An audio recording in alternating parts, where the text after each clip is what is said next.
السلام عليكم ورحمة الله. بسم الله الرحمن الرحيم.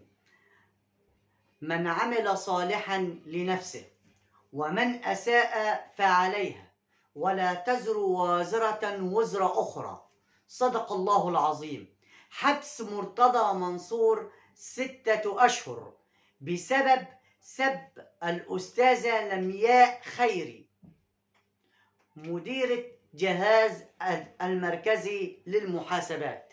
سيادة المستشار، ايه اللي انت استفدته من سب محمود الخطيب ومن قبله محمود طاهر وسب رموز كتير بداخل الدولة؟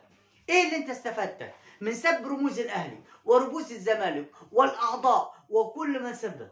سيادة المستشار، انت وهزاز الرؤوس الذي موجودين داخل قناة الزمالك، هزازين الرؤوس، ماذا فعلتم؟ في النهاية حبس لجميع القواضي، حبس. دمرت نادي الزمالك، نهيت نادي الزمالك تماما، أصبح بلا نادي، والآن استقالة جماعية لنادي الزمالك. أين نادي الزمالك؟ انتهى نادي الزمالك، انتهى نادي الزمالك، انتهى نادي الزمالك، ولا يوجد نادي الزمالك. هل الزمالك جاهز؟ طبعا لا حل ولا بديل حتى الزمالك يعود، هو في بيع أحمد سيد زيزو، في بيع أحمد سيد زيزو. المبلغ الذي يأتي بأحمد سيد زيزو وهو قيمته 8 مليون دولار، فك قيد النادي، دفع اللي هو فلوس أشمبونج ولا مين، دفع الفلوس بتاعت قيد نادي الزمالك أو إيقاف قيد نادي الزمالك، ودفع فلوس لاتحاد الكرة وإلى آخره. ما الذي فعلته نادي الزمالك؟ وما الذي عملته بداخل نادي الزمالك؟ تدمير تماما لنادي الزمالك. وفي النهاية توجد الآن خلف جدران القضبان السجن، توجد الآن وراء قضبان السجن. ما الذي فعلته؟ ما الذي فعلته أنت وأحمد وأمير؟ ما الذي فعلته؟ تدمير تام لنادي الزمالك. لكن الأهلي هو الأهلي، الأهلي بمن حضر، الأهلي ورئيسه الخلوق هو محمود الخطيب. ده نادي الأهلي يا سادة، ده نادي الأهلي، وهو نادي الأهلي وسيظل نادي الأهلي.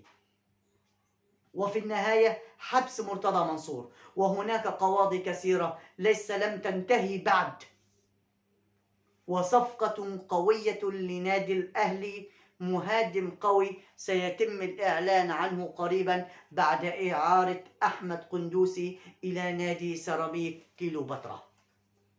سيكون الإعلان القوي لنادي الأهلي إن شاء الله.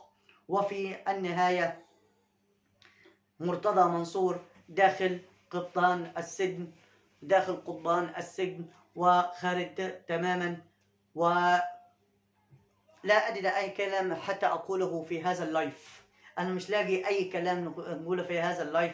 في النهاية نادي الأهلي سيبدأ إن شاء الله معسكره في النمسا استعدادا لكأس، يعني يعتبر بداية استعدادا للموسم الجديد بالكامل، بداية من كأس السوبر الأفريقي، ثم بطولة الدوري السوبر الأفريقي، وإلى بطولة الدوري العام وكأس مصر وإلى نهايته.